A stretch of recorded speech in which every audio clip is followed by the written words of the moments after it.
there, guys. It's me, joshaupacman, and guess what happened? I completely forgot to vlog last weekend. Oh my god! I'm such a dumbass. Oh, by the way, speaking of which, if you haven't been watching my Twitch channel, which by the way you totally should check out in the link below, what happened is I went to Texas Showdown. Look, I can verify it. My badge. My bag from Arcade Shock. Yeah, so this is proof. My actual badge.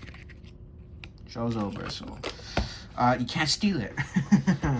But I will keep it for sentimental reasons. So I'm gonna show some pickups that won't get me demonetized or anything like that. Although I did pick up a poster from Texas Showdown and a sticker, but I won't really show that because it's not really safe for work, let's call it. So actually something I picked up, oh yeah, so for Texas Showdown, even though I forgot to vlog it, I mainly went there to go on for the Virtua Fighter tournament, which I'll basically like give a story about like the week of Texas Showdown, from the weekend where there was locals before the event and the days leading up to it. But I'm gonna just show some of my pickups. This is my first one. I actually got a Seimitsu bat top for my Combat Carbon. I plan on eventually modifying this completely, giving it a new circuit board, new buttons, and new stick art. So eventually this is all gonna go. Oh, and also the lever I have here is a Hayabusa lever. So I plan on replacing it with a Seimitsu. I'm not sure. I'm thinking of replacing it with the 70 series that they came out actually, because it seems like it doesn't spin. And something I kind of noticed, which I realized probably because I'm so accustomed to Korean levers, is I kind of prefer when my lever doesn't spin so much. That's really a preferential thing, so yeah. But I got this from Arcade Shock's pop-up shop that they had there. They had a bunch of stuff. So another thing I was actually looking forward to for my RAPN build, which has a Crown 309 MGN Gamer Fingers, was this little bat top, if you can see. It's one of Kanba's prison bat tops, and I wanted to get it in purple because it seemed like it'd be something really cool to get. So all I need to do is get a new shaft for my Crown 309 MJ. And I plan on modifying that with at least some new art. Oh. Yikes. I plan on modifying that with some new art at least. So with the next purchase I have here, actually let me explain. So a while ago, I actually had bought this for my PXNX9. So I've made several videos talking about how I was going to use my PXNX9 for Texas Showdown, which was an objectively terrible idea. Why? Turns out I would be using the controller loophole. And what this loophole is most third-party controllers, you would connect something like a PS4 controller or an Xbox controller into a USB port using a charger, so that way it can work on Xbox, PlayStation, and you can effectively bypass like you needing to have an official Sony license. Problem is that devices like these, they eventually stop using those loopholes. So you get something which is called the 8-minute timeout issue or the 8-minute Bluetooth check, which it's pretty self-explanatory. And because of that, I tried using this Magic Boot via the USB port on my PXN, and it didn't work as well as it should have. I'm kind of glad I tried it out in locals, but yeah, so this is kind of where I'm going to be starting the story. Because of that issue, I was completely screwed. And actually, because of my next purchase, I was having the plans of, okay, I'm going to just get a harness and a brook board to replace the original board. I was gonna get the PS4 Plus board, not the audio, the Plus. Because I noticed that with some headers, it's possible that I could retrofit it in. And another thing that happened, so you probably can notice because of the spicy Cheeto dust, my thumb got cut up. And that's because I think on Tuesday, I screwed up my hand. Because what I did was I clamped a quick disconnect before plugging it in. And I was working for quite a while trying to plug it back in. And then, it turns out it actually screwed up my hand, and by the time I figured that out, it kind of screwed me up a little bit because I couldn't train. So sometimes, I'm using the bullet top as an example, I would, use the tip of my thumb to move the lever on, but I couldn't do that, so I had to hit the joint right here, like this joint here. I had to use that to do some stuff, mainly cancels, which I was practicing. And that threw off my practice game a little bit.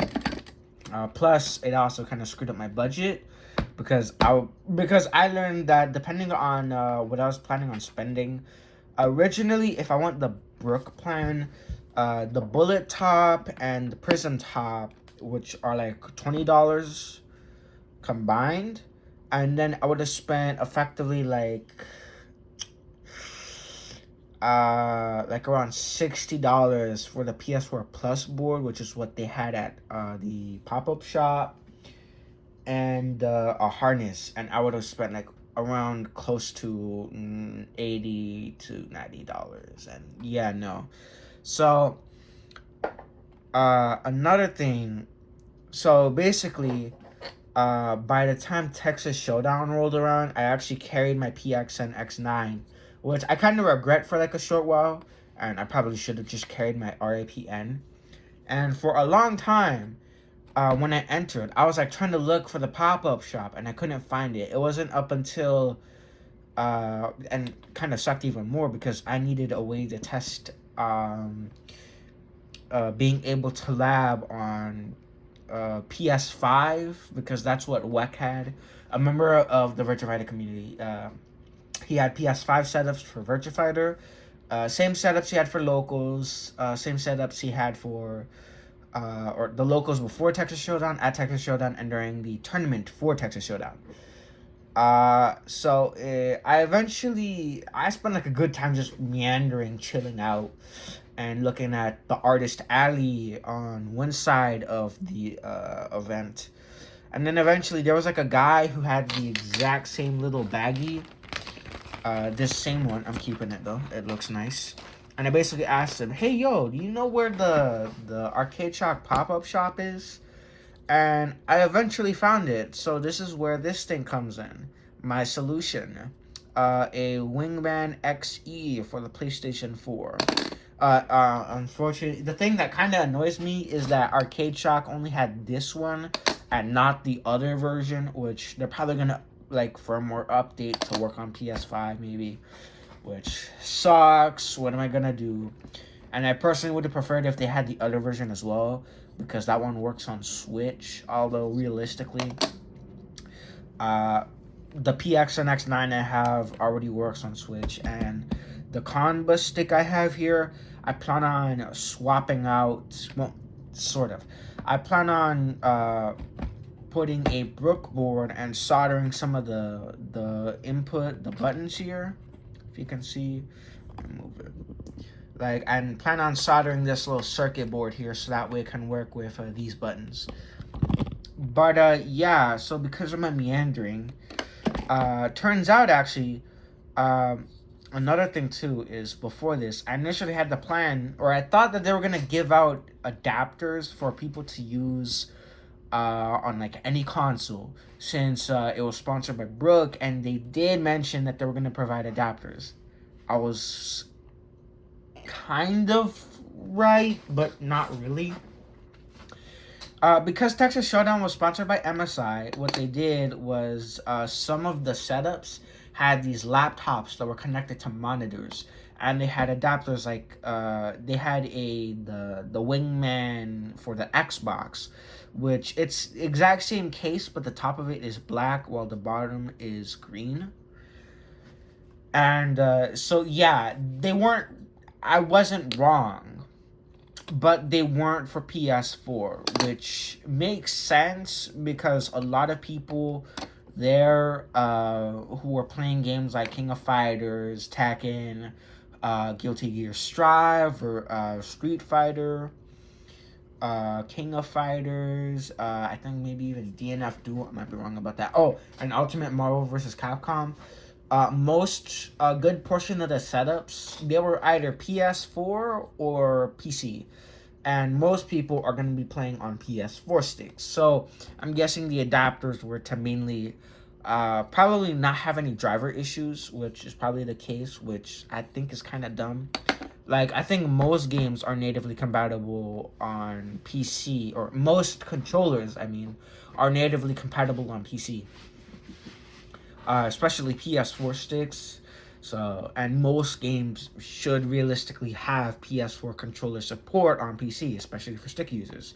Like, most people who are going to be using stick, well, they're probably PC players like myself, but there's like most people who are going to be buying a stick for PC, they're probably going to be buying a PS4 stick. So yeah, but luckily, they at the pop up shop they had this, and it actually came out cheaper than what I was planning on buying. I actually saved like quite a bit of cash, and I used whatever I had left over on Friday to go and get myself a little nice poster. It was $20. I'm not gonna show it to you because still I don't want this to get age restricted or anything. But speaking of which, besides my screwed up hand, actually, I had plans on going on Friday, which was for said reason to get either the board or the converter. Well, really the board. I had plans on going on Friday actually.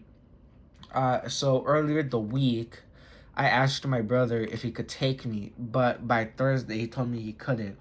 So and then I asked, like, for plan B, it was my dad and didn't work. So I went, all right, screw it.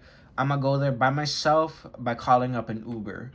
So yeah. Also, cool thing, I managed to take a selfie with Justin Wong, which is so cool. Hell yeah. And then, actually, let me talk about the main event, the reason why I went to Texas Showdown.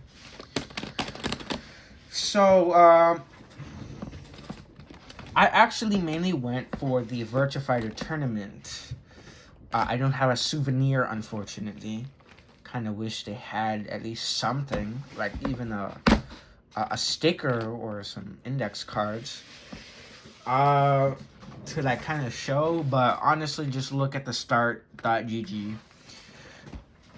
And actually, I arrived mainly for the Virtua Fighter 5 tournament.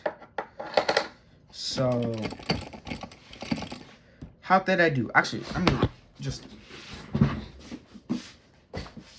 let me show you the stick.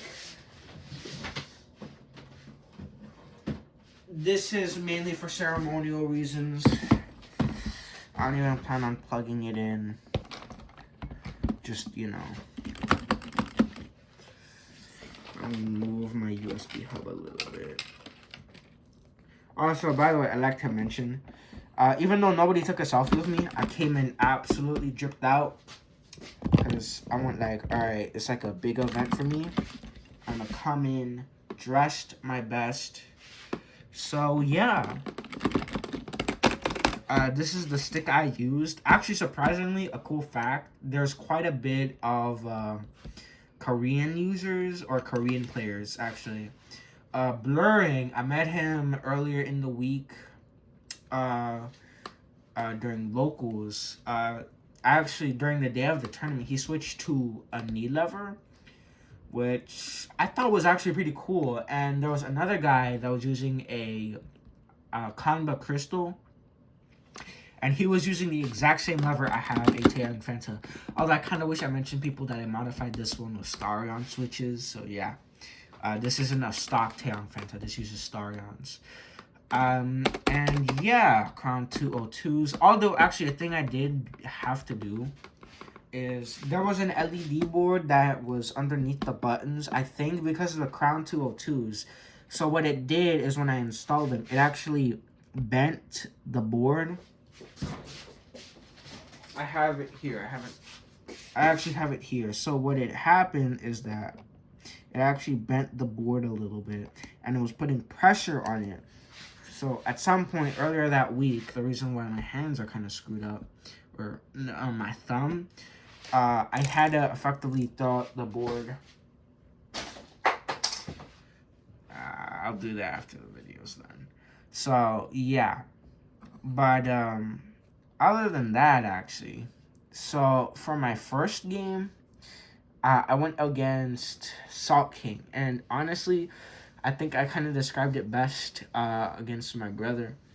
I was actually doing pretty okay, at least in my opinion. But the problem is that I had no patience. Like whenever I had the 2-point match lead, I would just start going in for kills, and he would take advantage of that fact. So yeah, unfortunately for me, most of so when I was playing against Salt King, I lost 0-2, and that's mainly because whenever I had the lead, I effectively lost my patience and tried going for kill. I was hunting for blood, and that really was a massive mistake there, because I started making mistakes. I started losing my guesses. I wasn't doing my reversals, which sucked. So, and honestly, I can't really blame anyone but myself because of that. But really, I think the match I started excelling a lot more in was the one against Taco Guy. Because even though I lost 1-2, it was actually a relatively close game. And it got the crowd it got the crowd fairly hyped, actually, especially since I was playing on a big screen. And even Wex said it himself. I managed to do pretty well against him. And honestly, I'm not even that sad that I actually lost, because my goal was to at least win one round while I was in winners. And I think the reason why I did better against Taco Guy was because I wanted to prove myself at least a little bit to the community. And instead of going for blood, I was really just trying to focus, honestly. I was focusing. I was trying to be smart about what I was doing. And yeah. And honestly, I don't think I'm not mad about how I did. I like, for like a good portion of the final week, I was really pushing myself to get better. And honestly, I think all of that hard work and effort, like, I always told myself I didn't feel ready for Texas Showdown, and even then, I still feel now like I could have been better with a little more practice. But honestly, that, like, the events in the past, I can do better next year, and I can do better with the monthlies that WEC might possibly be hosting. And honestly, all I can say is I'm not even that mad about it. Like, because the thing is, mind you, even though I played Virtua Fighter 4 and 3, I've only played 5 for about like a solid month, really. And the fact that I managed to do that well, like, yeah, it's still Virtua Fighter, but I'm mainly a Virtua Fighter 4 player. I started playing the game since it released on Fightcade. It's the game I have the most time on Fightcade. And I put a good amount of time into Virtua Fighter 3 and fighting Vipers. So honestly, I'm like fairly unfamiliar with 4. But the fact that I managed to put like so much time, so much practice, get as familiar as I can with the game in under a month span, I don't know. I'm actually pretty happy with myself, because the fact that I managed to go up against Taco Guy, and I seen him, he did pretty well in the tournament, actually. Honestly, I'm not even disappointed about it. Oh yeah, and cool story, actually. I met my middle school teacher while I was at Texas Showdown, and we played a couple games of CVS 2. So yeah, I guess that's about it. I kind of wish I made a vlog about it, but I forgot to like record anything, which is funny because I literally packed my tripod and like my tripod for me to record on my phone for Texas Showdown, but oh, here we are. So anyways, I guess it's like a little, I don't know, video to be uploaded, I guess, Tuesday. I was going to try and record it earlier today, but I got busy some stuff, so this is going to come up on Tuesday. But yeah, so I guess this is my experience at Texas Showdown. I hope you guys enjoyed it. I'm currently taking a, honestly, kind of necessary break. Because on Friday, I legit screwed up my shoulder since I carried my arcade stick and some tools and a bunch of other stuff on Friday. And it tore out my shoulder, my right shoulder especially. And yeah, so I literally got hurt leading up to the tournament, bro. My thumb is screwed up. On the day of the tournament, my shoulder was still tired. Doesn't matter how much icy hot cream I used. That pain did not go away. And yeah, like I literally bled for this tournament. So yeah. See you guys. I guess next time on Twitch whenever I do, I don't know, Virtua Fighter 5 casuals on PC. And I definitely will be going to the Alameda locals that's going to be hosted by WEC. And if RPCS 3 lobbies don't prove to be absolute cack, I might actually start hosting some Virtua Fighter 5 tournaments. Which, if that does end up being the case, watch out for those. I'm going to be streaming them on Twitch. And you'll definitely learn about them from the Virtua Fighter Discord. Follow me at joshaupacman on Twitter. And yeah, this is joshaupacman signing out. Hopefully, other members of the Virtua Fighter community that might be watching this have also enjoyed their time at Texas Showdown as well. Anyways, see you later.